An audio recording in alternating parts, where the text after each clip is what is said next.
बिस्मिल्लाहिर्रहमानिर्रहीम। लाखों करोड़ों दरूदो सलाम रहमत लिल आलमीन सल्लल्लाहु अलैहि वसल्लम और उनकी आल औलाद पर। पाकिस्तान के मालिकों, पाकिस्तान के वारसों, पाकिस्तान के नौजवानों, आज 76 साल बाद भी पाकिस्तान में एक सियासतदान की इज्जत, एक फौजी अफसर, एक जनरल, एक ब्रिगेडियर, एक लेफ्टिनेंट जनरल या एक जज के बराबर क्यों नहीं हो पाई। इस वजूहात आप सबको पता है कि डेमोक्रेसी को मजबूत, डेमोक्रेसी सिरे से मुल्क में है ही नहीं, और जो है वो हाइब्रिड और कंट्रोल्ड और लिमिटेड डेमोक्रेसी है। असल में जो डेमोक्रेसी होती है वो अब जो ग्रेस रूट लेवल से जो लीडरशिप है वो ऊपर आती है, जब वो ट्रांसपेरेंट सिस्टम के तहत आती है और पढ़े लिखे लोग आते हैं और एक सिस्टम बनता है, सियासी जमातें, जमहूरी सियासी जमातें बनती हैं। तो वो बदकिस्मती से 1947 के बाद जब कायदे आजम वफात पा गए थे, उसके बाद कोई लीडरशिप पाकिस्तान को ऐसी मिली ही नहीं। जो भी लीडरशिप आई उसने मतनाज़िया ही फैसले किए और मतनाज़िया ही जो है वो पर्सनैलिटीज रही हैं। अभी मैं कल देख रहा था शाह महमूद कुरैशी को पुलिस वालों ने कैसे धक्का मारा है। अब देखें, ये चाहे नून लीग के हों, चाहे पीपल्स पार्टी के हों, चाहे तहरीक इंसाफ के हों, सियासतदान तो नाम नहाद सियासतदान है जो वो अवाम में जा रहे हैं। तो जब किसी भी आपने 76 सालों में कभी आपने देखा है कि एक जर्नैल या एक हाई कोर्ट के साबका जज या सुप्रीम कोर्ट के साबका जज या एक साबक जनरल रिटायर जो होता है उसको इस तरह धक्के मारकर जेल में बैठा दिया गया, जेल में ले जाया हो या गिरफ्तार कर दिया गया हो? कभी भी नहीं। जब भी कोई कुर्बानी देता है सर, क्यों सियासतदान ही क्यों देता है? चले करप्ट है, चले नाअहल है, जिस तरह के भी हैं आप लाते हैं इनको, सिलेक्टेड आप करते हैं, कंट्रोल्ड आप करते हैं, ऑर्डर आप देते हैं इनको।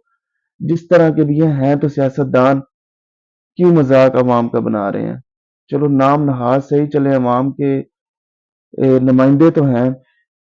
आप ये उनकी तौहीन नहीं कर रहे, ये आप हमारी जमहूर की तौहीन कर रहे हैं, क्योंकि इससे एक माइंड सेट वाज़ेह होता है कि हम आपके नुमाइंदों को कभी भी वो इज्जत नहीं देंगे। हम आपके नुमाइंदों को ना उन्नीस जब 4 मार्च लगे थे तब इज्जत दी थी, ना हम अब देंगे। ये हमें पैगाम दिया जा रहा है और हम इतने बेवकूफ हैं कि हम इन पैगामात को डी कोडिंग करने की बजाय जो कोर कमांडर कॉन्फ्रेंस के बाद या ISPR का जो तराने होते हैं या उनके बयान ट्विटर पे होते हैं, हम उनको सीरियस ले लेते हैं। तो ये होता है कि एक बंदा मारने पे और दूसरा जो है ना वो मनाने पे होता है।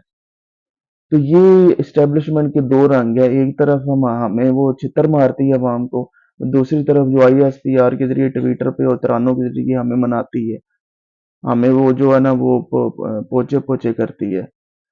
तो ये छतरोल हम पे करते हैं एस्टेब्लिशमेंट, वो हमारी तौहीन बेइज्जती कर रहे हैं और हमें कह रहे हैं आपकी औकात कोई भी नहीं है। बिल्कुल भी हमारी औकात कोई भी नहीं है। हमें वो वक्त भी याद है जब 99 में मार्शल लॉ लगा था। हमें वो वक्त भी याद है जब 2007 में, जब 8 में मुशर्रफ ने बलोचिस्तान में जो है ना वो बलोचों का कत्लेआम किया था। हमें वो वक्त भी याद है जब जनरल ज़ियाउल हक ने 77 में मार्शल लॉ लगाया था हमारी तौहीन करके। हमें वो वक्त भी याद है जब अयूब खान 1958 अक्टूबर में मार्शल लॉ लगाया था हमारी तौहीन करके, हमें ज़दोकोब करके। वो सिविलियन क्या है? वो सिविलियन हम हैं, हम ब्लडी सिविलियन है। मुझे बहुत ही दुख हुआ है, इसमें सारा कसूर इस्टेब्लिशमेंट का, मैं नहीं कहूँगा, इसमें सारा कसूर अवाम का और सियासतदानों का है। ये क्यों नहीं मुत्तहद हो जाते? ये यूनाइटेड क्यों नहीं हो जाते? जिस तरह बरसगीर में हिंदू और मुस्लिम दो कौमें अंग्रेजों के खिलाफ मुत्तहद होकर 1857 की जंग आज़ादी लड़ी थी, इसी तरह आज तमाम छोटी बड़ी सियासी जमातें और आए मैदान में आकर कहे अवाम को कि हम इत्तेहाद बना रहे हैं बहुत बड़ी, हम जंग लड़ने जा रहे हैं, हम इस्टेब्लिशमेंट, एक जो ना नजर आने वाली चीज है, इसमें न जाने कौन कौन शामिल होता है, अदलिया होती है, ब्यूरोक्रेसी होती है, मिलिट्री होती है। हम नहीं कह सकते। لیکن یہ اس کے خلاف فیصلہ کن آپ کو لڑائی لڑنی ہوگی. یہ ہم کب تک بے عزت ہوتے رہیں گے؟ انہی بے عزتی کو، انہی ذلالت کو، اتنی رسوائی، اتنے گند کو دیکھ کر ہم جیسے جو پڑھے لکھے نوجوان ہیں، جو ہماری آنے والی نسلیں ہیں، ہم یا چوتھی پانچویں نسل ہے، میرے جتنے جو نوجوان ہیں، میری عمر کے جو نوجوان ہیں، ہم کبھی سوچ سکتے ہیں سیاست میں آنے کا؟ کیونکہ سیاستدان کی عزت ہی نہیں ہے. جس دن سیاستدان کی عزت بنے گی پاکستان میں، اس دن عوام کی بھی عزت بن جائے گی.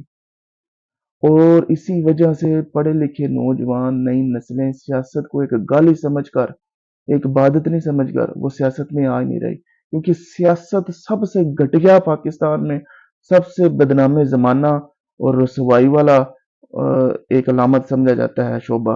اور اس میں کوئی آنا ہی نہیں چاہتا.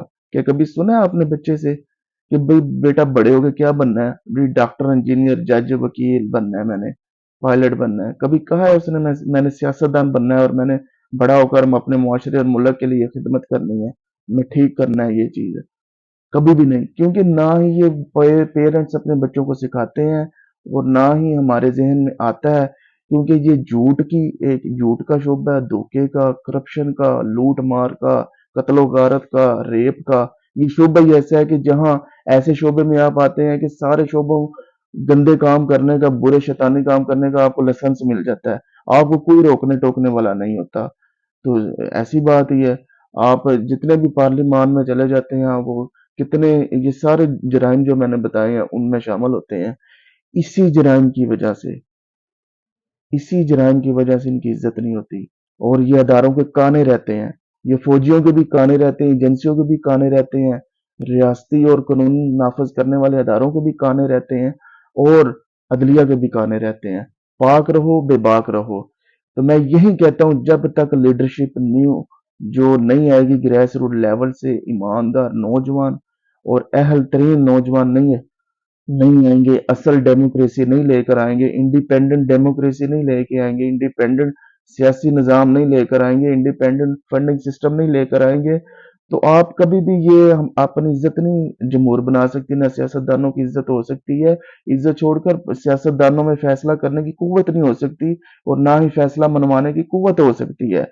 اسی وجہ سے کمزور ترین یہ ایک پپٹ لائی جاتی ہے، اور ان میں فیصلے کرنے کی اخلاقی ضرورتیاں کیا ان کے پاس ایک وزن ان کا ہوگا کہ ہم اخلاقی طور پر فیصلے کر سکتے ہیں؟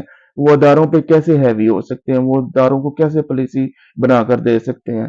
مجھے ابھی بھی یاد ہے این ڈی یو میں جنرل عامر ریاض جو صدر تھے، انہوں نے کہا تھا کہ ابھی چار پانچ سال بعد کی بات ہے کہ جو پالیسی ہے وہ ادارے بناتے ہیں. تو کیوں بناتے ہیں؟ کیونکہ ہمارے پولیٹیشین اہل ہیں، یہ کرپٹ ہیں، انہیں کوئی اسٹیبلشمنٹ آتی ہے. ان کا کوئی اپنا سسٹم نہیں ہے، یہ بہت کمزور ہے. انہوں نے کبھی ادارہ نہیں ایک سیاست کو بنایا. پارلیمان کو کبھی نہیں انہوں نے ادارہ بنایا. کیا نواز شریف نے کبھی بنایا؟ کیا کبھی زرداری نے بنایا؟ کیا کبھی عمران خان نے بنایا؟ یا کبھی بھٹو نے بنایا؟ کس نے بنایا ہے؟ ہمیں بتائیں. تو مجھے ویڈیو لمبی ہو جائے گی، فی الحال اتنا ہی. بہت شکریہ. مجھے اجازت دیں. اللہ نگہبان.